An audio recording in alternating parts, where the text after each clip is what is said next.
Hello students, this is Smriti Singh. Welcome to your own channel.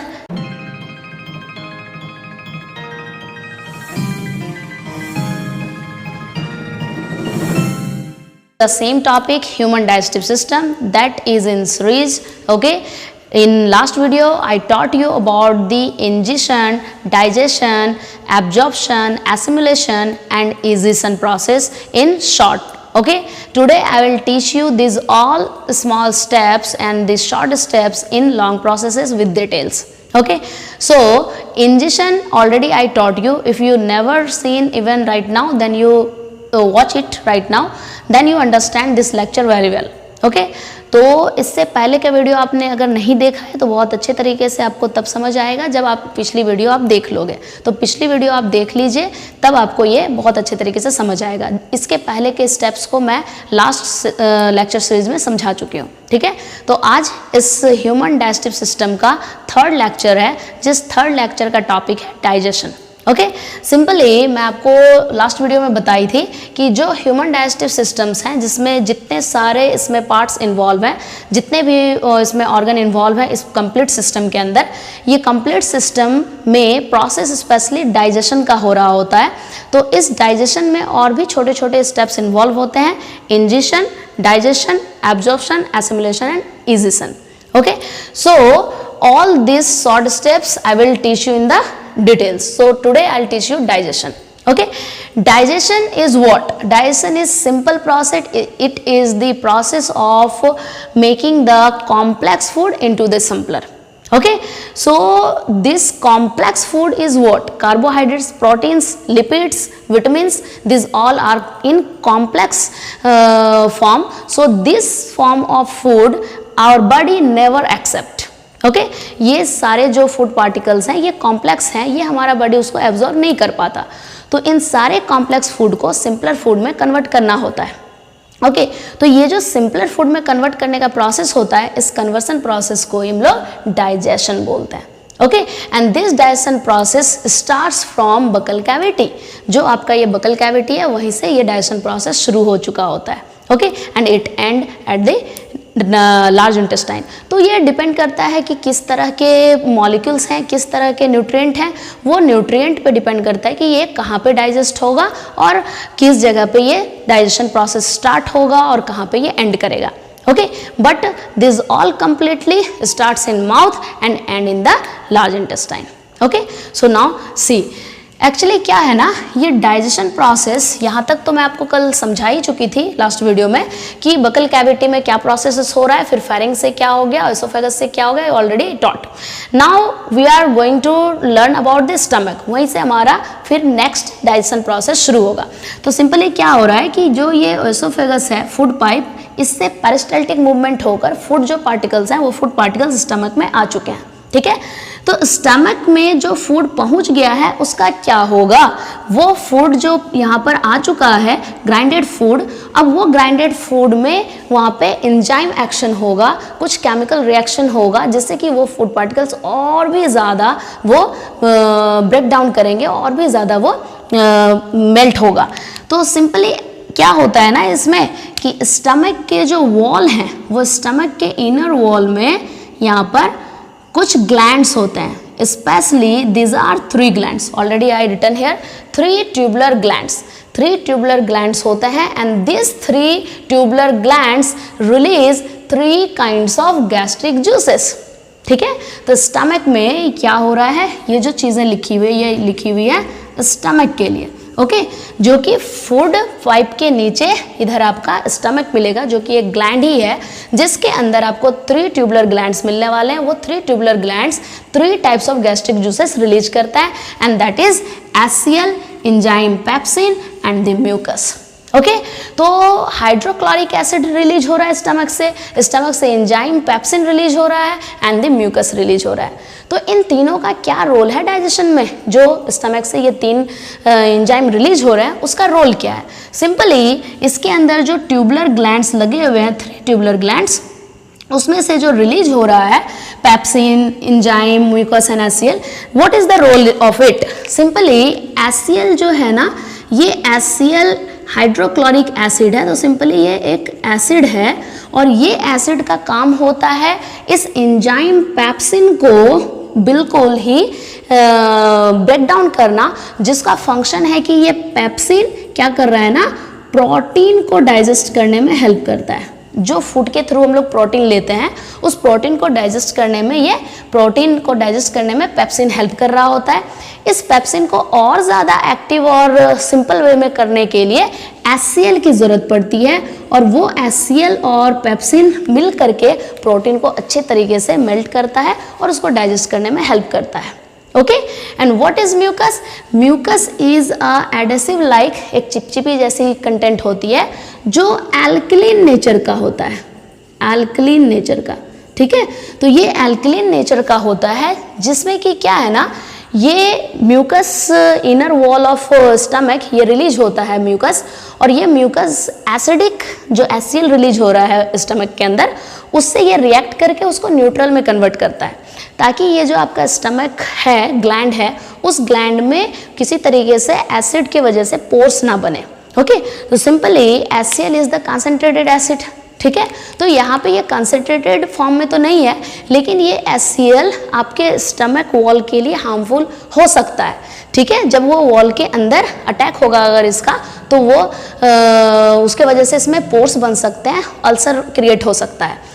लेकिन ऐसा हमारा system है इतना स्ट्रांग तरीके से प्लान किया हुआ कि इसके अंदर म्यूकस रिलीज हो रहा है, और एक्चुअल में ये म्यूकस ही है जो स्टमक के वॉल से म्यूकस रिलीज करता है, जो स्टमक वॉल को प्रोटेक्ट करके रखता है, ठीक है। तो HCl का सिर्फ और सिर्फ फंक्शन होता है प्रोटीन को डाइजेस्ट करने के लिए, पेप्सिन को एक्टिव करके पूरी तरीके से फूड को अच्छे तरीके से मेल्ट करने के लिए, ठीक है। तो ये एसिड का अगर इनर वॉल पे अटैक भी होगा तो यहाँ पे एल्कलीन रिलीज हो रहा है, तो एल्कलीन जब एसिड से रिएक्ट करता है तो वो न्यूट्रल हो जाता है। ये आपने केमिस्ट्री में पढ़ाई करी होगी, ठीक है। तो mucus alkaline and this is acid, तो एसिड एल्कलीन का रिएक्शन होकर वो न्यूट्रल हो जाता है और हमारा स्टमक का इनर वॉल बिल्कुल सेफ रहता है, ओके। और डाइजेशन प्रोसेस भी हमारा चलता रहता है। तो this is about the stomach gland. तो स्टमक ग्लैंड के अंदर कुछ इस तरीके से डाइजेशन प्रोसेस चलता है, okay. And one more thing is in stomach, कि स्टमक में जब ये फूड पूरी तरीके से मेल्ट हो जाता है ना, then this food is known as chyme, okay. इसको बोलते हैं काइम। तो इस जगह पर मैं आपको लॉकेट करके भी दिखा दे रही हूँ। यहाँ जो 3 ट्यूबुलर ग्लैंड से जो यहाँ पर डाइजेशन प्रोसेस हुआ, वो डाइजेशन प्रोसेस में जब फूड यहाँ पर पहुँचता है तो वो फूड कहलाता है काइम, CHYME, ओके, काइम। अब क्या है कि यहाँ से जो बकल कैविटी में आया था फूड, वो छोटे पीसेस में थे, फिर ग्राइंडेड भी हुए, उसके बाद फिर ग्राइंडेड होकर के जब स्टमक में पहुँचते हैं तो बिल्कुल वो मेल्ट करके बिल्कुल लिक्विड सा वो सेमी सॉलिड हो जाता है, ठीक है। लिक्विड तो नहीं बोलोगे, वहाँ semi solid type food convert हो जाता है। तो सेमी सॉलिड टाइप का जो ये फूड है वो फूड ही काइम कहला रहा है। और ये सेमी सॉलिड टाइप फूड कैसे बना, अबाउट ऑफ दिस प्रोसेस, ठीक है। इसके वजह से इस तरीके से हुआ, okay. This is about the stomach. अब स्टमक में ऐसा डाइजेशन हो रहा है, फिर आगे आप देखो क्या हो रहा है। इसमें क्या है ना कि आप देखो कि स्टमक के बाद यहाँ पे पैनक्रियाज एक ग्लैंड लगा हुआ है, और पैनक्रियाज से ही अटैच एक गॉल ब्लैडर भी लगा हुआ है, ओके। तो डाइजेशन में इन सब ग्लैंड्स का क्या रोल है, अब वो समझो।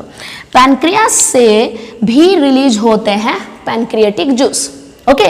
तो पैनक्रियाज से जो पैनक्रियाटिक जूस रिलीज होता है, ये पैनक्रियाटिक जूस, उसमें एक्चुअली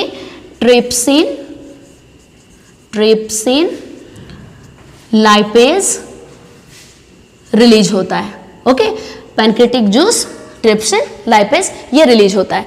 तो जब पैनक्रियाज से ये चीज़ें रिलीज होती है तो फिर इसका एक्शन क्या होता है, ये डाइजेशन में कैसे हेल्प करता है। सिंपली जो पैनक्रियाटिक जूस है वो ट्रिप्सिन का एक्शन होता है प्रोटीन डाइजेशन में। अब बोलोगे स्टमक में पेप्सिन भी प्रोटीन डाइजेस्ट कर रहा था, यहाँ ट्रिप्सिन भी प्रोटीन को ही डाइजेस्ट कर रहा है। तो एक्चुअली क्या है ना, ये स्टमक में प्रोटीन का डाइजेशन एक स्मॉल स्टेप में होता है, बहुत ही शॉर्ट में। कंप्लीट प्रोटीन डाइजेशन ट्रिप्सिन से संभव होता है, और वो ट्रिप्सिन पैनक्रियाज से रिलीज होता है, okay. And next one is lipase. ये लाइपेज जो है ये लिपिड को ब्रेक डाउन करता है। जो फूड के थ्रू आप ऑयल, घी या कोई भी उस तरीके से ऑयली कंटेंट कंज्यूम करते हो तो वो कॉम्प्लेक्स मॉलिक्यूल में रहता है, वो लिपिड है जो कि स्मॉलर मॉलिक्यूल में कन्वर्ट करोगे तब हमारा बॉडी उसको एब्जॉर्ब कर पाएगा, वो ब्लड स्ट्रीम में पहुंच पाएगा। तो यही लाइपेज है एंजाइम जो कि इस मॉलिक्यूल को स्मॉल मॉलिक्यूल्स में कन्वर्ट करता है, मीन्स कॉम्प्लेक्स न्यूट्रिएंट को या सिंपलर न्यूट्रिएंट में कन्वर्ट करता है। ओके, तो दिस इज अबाउट इट। तो मैं यहाँ मेंशन भी कर दे रही हूँ, ट्रिप्सिन का क्या फंक्शन हो गया, ट्रिप्सिन का भी फंक्शन है प्रोटीन डाइजेशन में, and lipase lipids. Okay, lipids means fat. Okay, तो ये फैट डाइजेशन में हेल्प कर रहा है एंड ट्रिप्सिन प्रोटीन डाइजेशन में हेल्प कर रहा है। This is about the pancreas gland. तो पैनक्रियाज का ये रोल है डाइजेशन में। And another one is gall bladder. ये गॉल ब्लैडर का क्या रोल है, लीवर का क्या रोल है, तो देखिए लीवर में से एक्चुअल में यहाँ पे सिंथेसाइज होता है बाइल। ठीक है, ये बाइल जूस सिंथेसाइज हो रहा है लीवर में, बात को यहाँ पर फोकस करिए। यहाँ पे सिर्फ लीवर में सिंथेसाइज हो रहा होता है जो कि एल्कलीन नेचर का है। ओके, ये एल्कलीन नेचर का है बाइल जो लीवर से सिंथेसाइज होता है, और लीवर में सिंथेसाइज होने के बाद ये स्टोर होता है गॉल ब्लैडर में। ओके, तो ये बाइल जो है ना, आपने पढ़ाई करा होगा कि गॉल ब्लैडर में बाइल होता है, वाकई गॉल ब्लैडर में ही है, पर गॉल ब्लैडर में वो स्टोर होता है, पर बाइल सिंथेसाइज होता है लीवर में। ओके, तो ये बाइल जो लीवर में सिंथेसाइज हुआ वो गॉल ब्लैडर में आकर यहाँ पर स्टोर होता है जो कि एल्कलीन नेचर का है। इसका क्या फंक्शन है, बाइल का भी फंक्शन है इमल्सिफिकेशन ऑफ द फैट। ठीक है, जो फैट आता है ना उस फैट को इमल्सिफाइड करने में, यानी उसको भी ब्रेक डाउन करने में ये हेल्प करता है। ओके, तो सेम एज इट बाइल का क्या फंक्शन हो गया in the emulsification of fat. Understand? तो ये सीक्वेंसली देखो, मैं आपको एकदम sequentially one by one step by step आपको समझाते जा रही हूँ कि कैसे कैसे ये फंक्शन इन्वॉल्व है ये डाइजेस्टिव सिस्टम में। माउथ का, buccal cavity, pharynx, oesophagus, stomach, pancreas, gall bladder, liver, ये सारे। अब नेक्स्ट में क्या है यहाँ पर आप देखो, नेक्स्ट में आ जाता है स्मॉल इंटेस्टाइन। आप बोलोगे ये तो पहले लार्ज इंटेस्टाइन मिल रहा है। नो, ये पहले लार्ज इंटेस्टाइन नहीं मिल रहा। अब देखो ये जो एंड है स्टमक का, स्टमक ग्लैंड का एंड पार्ट, वो ड्यूडेनम कहलाता है, और वो ड्यूडेनम से ये ट्यूब जो अटैच है वो स्मॉल इंटेस्टाइन है, और वो स्मॉल इंटेस्टाइन आके ये लार्ज इंटेस्टाइन में ओपन हो रहा है। ठीक है, तो हमें पहले स्मॉल इंटेस्टाइन की पढ़ाई करनी है। ओके, तो सिंपली क्या हो रहा है ना, इस स्मॉल इंटेस्टाइन का ट्यूब जो होता है, मैं ऑलरेडी आपको बताई भी हूँ, ये 6.5 मीटर लॉन्ग होता है। ओके, जो कि मैं पहले ही बताई, एलिमेंट्री कैनाल पूरे 9 मीटर लंबा होता है, जिसमें 6.5 यानी 6.5 मीटर का तो सिर्फ स्मॉल इंटेस्टाइन होता है। फिर बोलोगे फिर इसको स्मॉल इंटेस्टाइन क्यों कहते हैं इसको, और ये तो बहुत शॉर्ट है तो इसको लार्ज इंटेस्टाइन क्यों कहते हैं।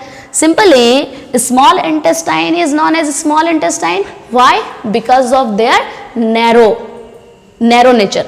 ये बहुत पतला होता है, इस वजह से ये स्मॉल इंटेस्टाइन कहलाता है। ठीक है, लेकिन जो लार्ज इंटेस्टाइन है ना, ये लेंथ में छोटा होता है, पर ये wider than the small intestine, ये चौड़ा होता है स्मॉल इंटेस्टाइन से, इसलिए इसको लार्ज इंटेस्टाइन बोलते हैं।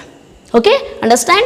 नाउ सी, अब हमें पहले स्मॉल इंटेस्टाइन का फंक्शन समझ लेना है। स्मॉल इंटेस्टाइन में भी ये फाइनल डाइजेशन प्रोसेस चल रहा होता है, जो कि जो पैनक्रियाज से निकले हुए ट्रिप्सिन और लाइपेज है ना, वो आकर, और pancreatic juice, trypsin, lipase and pancreatic juice, ये तीनों आकर के स्मॉल इंटेस्टाइन में स्टोर होते हैं, और जो फूड यहाँ पर पहुँचता है, कौन सा?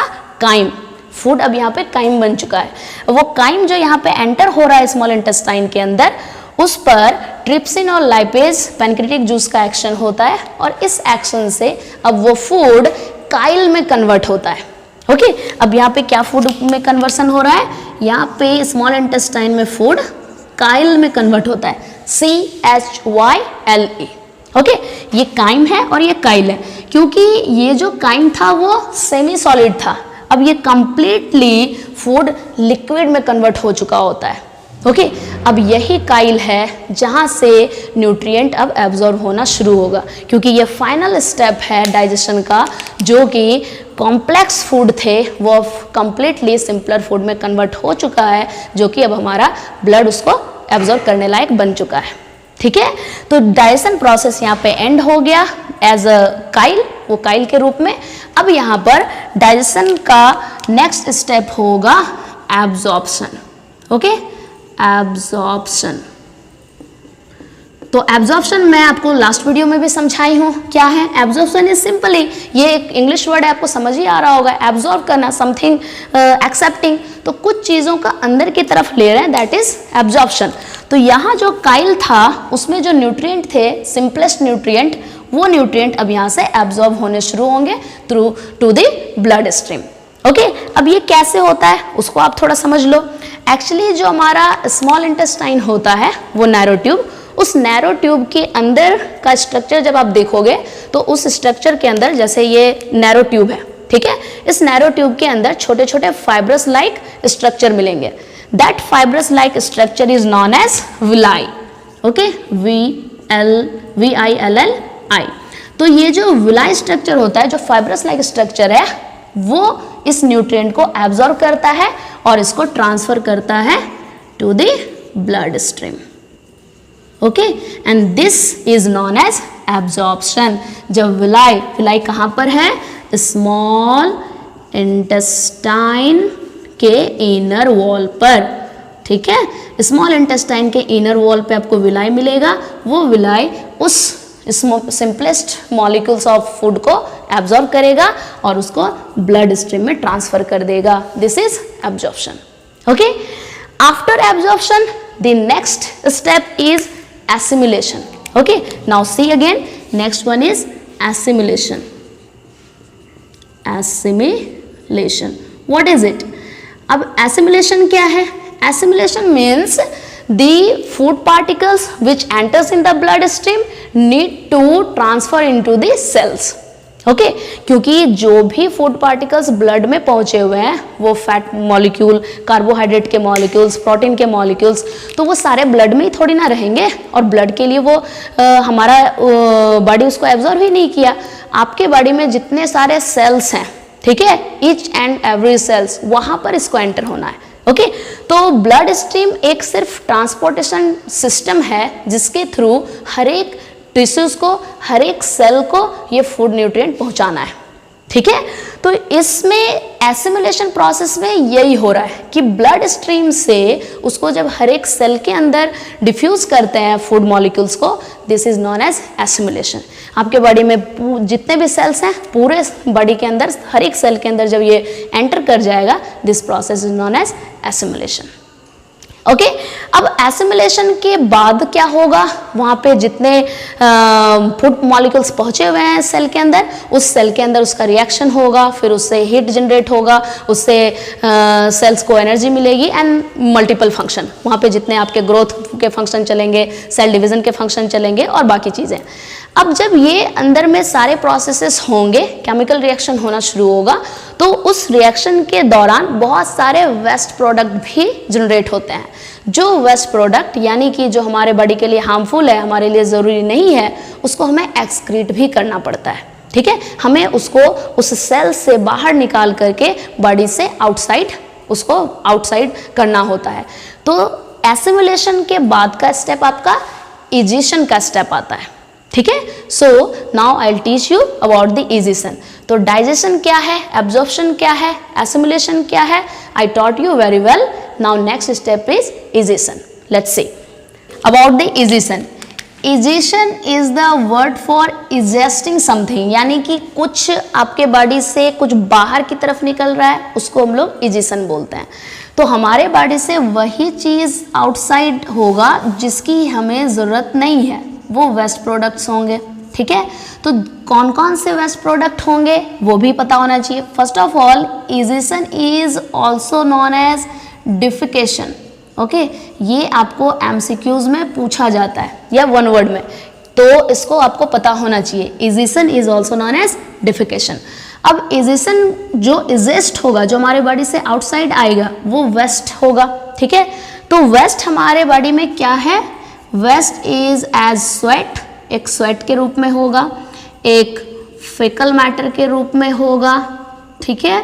और कुछ ऐसे भी होते हैं पार्टिकल्स, कुछ सॉलिड पार्टिकल्स और लिक्विड पार्टिकल्स, वो भी हमारे बॉडी में वेस्ट प्रोडक्ट होते हैं जिसको कि आउटसाइड द बॉडी करना होता है, ठीक है। तो ये स्वेट है, फिकल मैटर है, यूरिन है, ओके, ये सारे आउटसाइड द बॉडी करना होता है।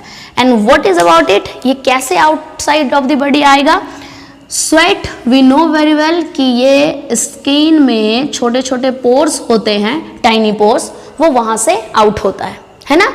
Faecal matter is from anus, ये एनस से आउट होगा। And the urine is also from the anus. तो ये जो चीजें आती है वो सब आपका फिकल मैटर रिलीज होता है बॉडी से आउटसाइड, ओके। तो this process is what releasing the waste product from the body is known as ejection. It is also known as defecation, okay. So human digestive system is completely finished.